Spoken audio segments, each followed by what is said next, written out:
hadis semacam ini yang kau dengungkan setiap saat, ngajak perang, mau nyerbu Australia, nyerbu Jepang, nyerbu Korea, suruh masuk Islam semuanya.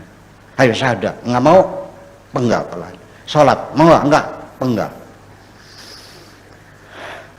Andai kan cita-citamu terjadi, negara khilafah Indonesia, umpamanya ini andai kan, madhabnya ahli sunnah wal jamaah, nanti terjadi pertempuran nggak antara kamu, saling bunuh membunuh nggak? Umat Islam mati di dunia dibunuh oleh sesama umat Islam sendiri, bukan oleh orang lain. Ini kenyataannya sampai sekarang. Seperti Nabi Muhammad menggilir istrinya 9 orang dalam satu hari dengan satu mandi, hanya satu malam, hanya dengan satu kali mandi junub. 9 istri digauli, mandi junubnya sekali. Artinya jelep terakhir baru mandi. Sahabat mengatakan, kau bisa? Iya, Nabi kita punya kekuatan seksual sama dengan 30 orang lelaki. Ini hadis ini kan saya ngeri jadi. Nabi dikabarkan mengawini anak umur 9 tahun. Tapi di sini dijadikan lagu Aisyah istri Rasulullah. Dengan bangganya Nabi mengawini umur 9 tahun. Subhanallah, semalam ada yang bertanya pada saya di Kalibata City waktu saya ngisi taklim di sana. Ustadz, bagaimana pendapat Ustadz bila ada orang-orang Nasrani yang mengatakan Islam itu diekspansi dengan pertumpahan darah, dengan jihad? Dan bagaimana pendapat Ustadz juga dengan masalah poligami? Mereka menghardik masalah poligami. Itu subhanallah, saya bicara hampir 45 menit mungkin hanya menjawab pertanyaan ini. Waktu itu saya bilang, kalau seandainya ada orang Nasrani, Yahudi, semua orang kafir yang mengatakan kepada Anda Islam dikembangkan, diekspansi dengan perubahan darah, katakan iya. Memang iya. Karena banyak orang Islam, subhanallah, kayak orang yang ketakutan kalau dikatakan Islam itu disebarkan dengan pedang. Saya katakan ikhwas sekalian, memang Islam dikembangkan dengan pedang. Jihad itu dikumandangkan memang dari dulu. Ada pengembangan Islam dengan dakwah, ada pengembangan Islam dengan pedang. Shalom, kembali lagi bersama dengan saya, reporter Injil Gereja YouTube. Pada video saya kali ini, saya membuat reaction, membuat tanggapan. Mau diakui atau tidak, tetapi ini adalah fakta dan realitas bahwa banyak orang menjadi takut dengan Islam. Orang-orang itu meyakini Islam sebagai agama yang suka bertengkar, agama yang paling suka meneror kelompok-kelompok lain. Islam adalah agama yang rusak oleh karena ulah dari kaum yang mengaku Islam sendiri. Mereka saling bertikai, bahkan saling membunuh. Tak sedikit pula orang yang begitu meyakini bahwa Muhammad adalah seorang nabi yang tak bermoral, seorang pelaku pedofil. Nah, sahabat-sahabatku, benarkah Islam seperti itu? Pada kesempatan yang baik ini, mari kita simak wejangan dari Kiai Haji Buya Syakur Yasin. Video ini sangat mengedukasi.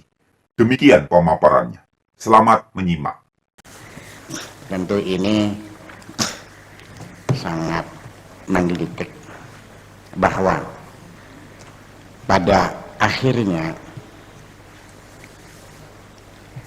sekalipun nama Tuhan kita sama, penyebutannya sama, apakah Rabbun, apa Ilahun, apa Allahu, apakah Iron, apakah Gunung Serandil, apakah Kebuyut, ya.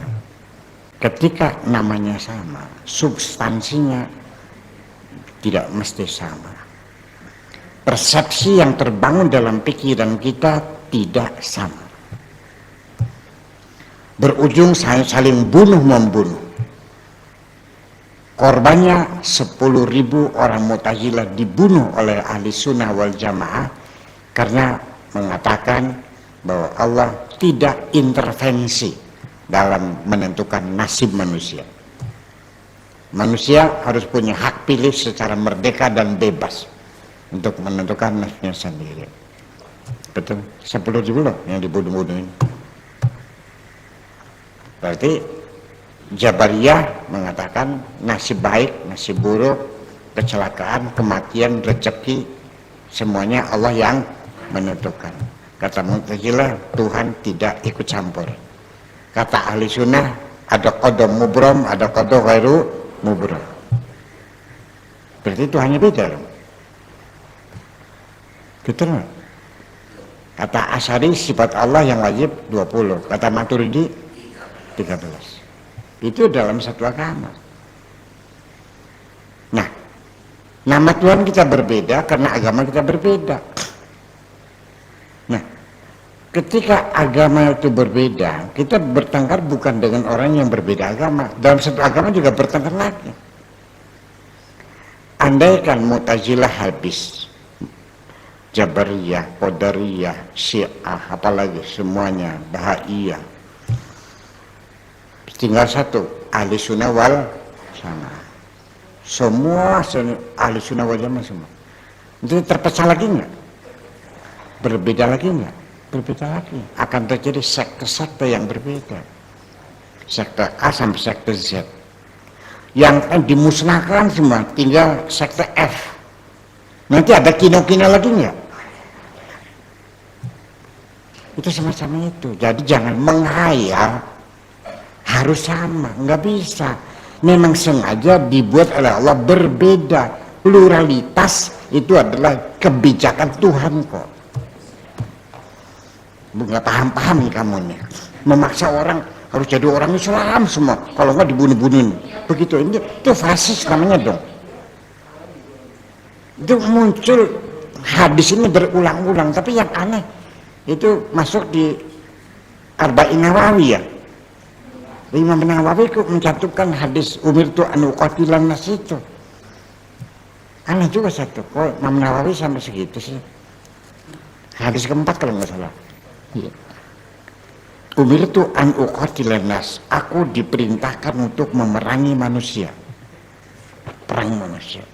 Hatta yaqulu la ilaha, sampai mereka mengatakan la ilaha illallah. Wa yuqimus salat, dan mendirikan salat, wa yutu zakat, dan bayar zakat. Wa in fa'alu dzalika, kalau mereka mau syahadat, salat, zakat, asomu minni dima'ahum wa amwalahum, harta mereka, nyawa mereka dijamin aman. Kalau tidak, perang, habis. Hadis semacam ini yang kau dengungkan setiap saat, ngajak perang. Mau nyerbu Australia, nyerbu Jepang, nyerbu Korea, suruh masuk Islam semuanya. Ayo syahadat, nggak mau, penggal lagi. Salat, mau enggak, penggal. Itu akan kau Islamkan semuanya. Umat manusia harus masuk Islam semua. Yang enggak, dibunuh semuanya. Itukah yang kau inginkan untuk mengamalkan syariat Tuhan di dunia seperti itu? Saya nggak ngerti nih, nggak ngerti sana. Andai kan cita-citamu terjadi, negara khilafah Indonesia, bapaknya ini andai kan, madhabnya ahli sunnah wal jamaah, nanti terjadi pertempuran nggak antara kamu, saling bunuh-membunuh nggak? Umat Islam mati di dunia dibunuh oleh sesama umat Islam sendiri, bukan oleh orang lain. Ini kenyataannya sampai sekarang. Syria, siapa yang membunuh mereka? Ya, porak-poranda. Irak ambles sudah habis. Siapa yang mereka? Libya sampai sekarang masih berdarah-darah. Masih seperti itu. Masih seperti itu. Nah, ini perlu menjadi perenungan, bukan untuk menyalahkan, menjadi perenungan bagi kita. Kenapa umat Islam kok berpotensi untuk perang saudara? Karena satu, indoktrinasinya, inilah aku yang paling benar, yang lain adalah salah semua. Di dunia ini ada 73 golongan, 72 masuk neraka, yang benar hanya satu, itulah aku. Jadi hadis ini disalahpahami. Maksud Rasul mencari kebenaran itu sulit, sama dengan 72 banding 1 banding 72. Artinya banyak jalan salah, yang benar satu, itu susahnya. Bukan mengklaim aku yang paling benar, gimana lagi ya. Kalau maksudnya begitu, betapa kejamnya Nabi Muhammad ya, merekomendasikan umat yang masuk surga dalam jumlah 1 banding 72. Sudah umat Islam di Indonesia minoritas, Islam di Indonesia mayoritas, tapi di dunia minoritas dong. 8 miliar manusia, umat Islamnya 1,5 miliar. 1 miliar dibagi 73 golongan masuk neraka semua, yang masuk 1. Jadi berapa orang yang masuknya? Ada 30. Masa Nabi menakut-nakuti umatnya, umatku kebanyakan masuk neraka semua? Itu juga logika kita bicara lagi. Ini bukan persoalan saya menyalahkan Nabi, bukan bukan menyalahkan Nabi, tapi mencurigai apakah ini betul Nabi mengatakan. Boleh nggak? Boleh. Ya nggak boleh. Kalau Imam Bukhari boleh nggak? Imam Muslim boleh nggak? At-Tirmidzi boleh nggak? An-Nasa'i boleh nggak? Para muhaditsin adalah mereka mencurigai hadis yang diseleksi, mana yang dhaif, mana yang sahih. Kenapa sekarang nggak boleh? Betul nggak? Nah, itulah persoalannya. Mungkin nggak saya mengatakan, atau bagaimana seharusnya saya mengatakan? Saya kumpulkan pengurus pondok nih, Kang Itak, Dila, Pak Afkar, ya, Kang Abror, pengurus kepala madrasah, sanawiyah, aliyah, kepala pondok, semuanya kita kumpulin. Kamu pernah mikir nggak sih, kalau saya mati, bagaimana kelanjutannya? Yang mengajarkan saya siapa? Terpikir belum? Belum kan? Nah, pasti saya akan mengatakan, ya anak saya sudah punya garapan sendiri, ya kan? Jain jadi dokter, mungkin dia ngurusi klinik, ya klinik kesehatan, mungkin klinik. Masih main-main gitu. Ya sementara ya kolektif kolegial sajalah. Tolong dengan modal berjiwa besar, saling memaafkan, jangan berebut ya. Ya, yuk kita kolektif kolegial saja. Ya, sampai nanti ada muncul santri saya yang paling soleh, yang paling pintar, silakan menjadi pengasuh. Jaga kedamaian, persaudaraan yang kokoh di sini. Ini kita membuat ini kan dengan susah payah, masa akan bubar.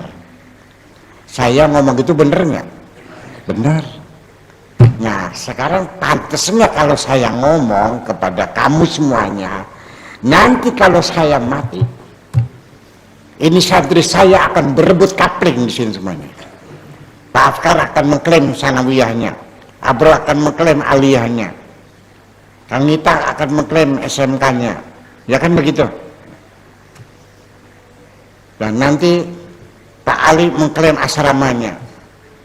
Kamu akan saling bertengkar semuanya, berebut lahan di sini. Akan terpecah menjadi 73 kelompok kamu di golongan. Pantas nggak saya ngomong gitu? Pantas nggak? Dengan logika yang sehat. Masa Nabi mengancam umatnya masuk neraka semua? Betul nggak? Betul nggak? Lah ya iya dong. Apalagi Nabi menjanjikan akan memberikan syafaat. Mana mungkin sekejam itu? Jadi ini bukan meragukan Nabi, tetapi ada pertanyaan. Kenapa hadis-hadis yang dikumpulkan oleh Imam Bukhari, Imam Muslim itu, kenapa menyimpan hadis-hadis seperti Nabi Muhammad menggilir istrinya 9 orang dalam 1 hari dengan 1 mandi, hanya 1 malam, hanya dengan satu kali mandi junub. 9 istri digauli, mandi junubnya sekali. Artinya jelep terakhir baru mandi. Sahabat mengatakan, kok bisa? Iya, Nabi kita punya kekuatan seksual sama dengan 30 orang lelaki. Ini hadis ini kan saya ngeri jadi. Ada, silakan dibaca bukan. Apakah ini dengan sengaja? Hadis ini ditulis, diabadikan, suruh dibaca oleh kita? Atau kealpaan? Kan tidak layak. Al-Quran saja menyembunyikan masalah-masalah personal, masalah pribadi, rumah tangga tertutup kok. Betul nggak? Kamu layak nggak sebagai santri saya menceritakan saya bagaimana saya telanjang bulat di kamar dengan istri saya? Globok sirap, tambak sirap. Ini saya tersinggung karena saya merasa Nabi saya terlukai. Boleh nggak begitu? Ya iya dong. Malah kamu bangga. Saya merasa tidak nyaman ketika Nabi dikabarkan mengawini anak umur 9 tahun. Tapi di sini dijadikan lagu Aisyah istri Rasulullah. Dengan bangganya Nabi mengawini umur 9 tahun. Beda persepsi, Pak. Tolong jangan salahkan saya. Saya juga beriman, ya kan? Jadi yang saya ragukan adalah hal yang melukai Nabi. Kalau saya mengenai masalah, beda persepsi kan. Kenapa Anda bangga dijadikan lagu, apalagi ini Aisyah, sholawatan tuh, ngawin harus 9 tahun. Kalau kawin 9 tahun masuk penjara nggak? Ya. Apa tuduhannya? Pedofil. Apa itu suatu kebanggaan? Itu kayak kau banggakan Nabi Bu mengawini? Enggak dong. Bahkan saya berulang-ulang, Siti Aisyah itu sebelum dikawin Nabi itu dia pernah ikut perang. Pernah ikut perang. Nah, setelah selesai perang 5 tahun kemudian baru dikawin oleh Rasulullah. Undang-undang perang zaman jahiliyah, anak-anak tidak boleh ikut perang kecuali kalau sudah mencapai umur 15 tahun. Siti Aisyah ikut perang, umurnya berapa jadi? 3 tahun kemudian dikawin Nabi, jadi berapa umurnya? Masuk akal 18 tahun mah. Undang-undang kita juga dulu 18 tahun ya untuk laki-laki, perempuan 16, sekarang udah sama-sama 19 tahun sama lagi perempuan. Lalu masuk akal. Terus lagi yang bercerita Nabi Muhammad mengawini Siti Aisyah umur 9 tahun itu seorang kakek-kakek di kota Irbil yang usianya sudah 90 tahun, orangnya pikun. Mau dipercaya? Iya dong. Saya bela Nabi saya bukan karena saya tidak percaya pada Nabi. Saya bela, masa orang saya bela tidak percaya? Ya karena saking percayaan saya bela dong. Tapi pembelaan saya kan berbeda. Anda bangga Nabi mengawini anak 9 tahun, saya bela Nabi Muhammad mengawini Aisyah umur 18 tahun. Ayo kita bela. Anda bela, membela teks hadis itu. Betul nggak? Itu masalahnya. Jadi siapa yang mencintai Rasulullah? Itu. Jadi buktikan rasa cintamu dalam bentuk pembelaanmu terhadap martabat Nabi Muhammad sendiri. Itu saja. Betul nggak? Ketika Gus Dur ya, ada yang menghujat, kamu ngasah golok, betul nggak? Lawan, membela Gus Dur, betul nggak? Tapi ketika Nabi Muhammad dihina orang, mengapa Anda diam saja? Maka itu aja. Yuk, assalamualaikum warahmatullahi wabarakatuh. Terima kasih. Terima kasih.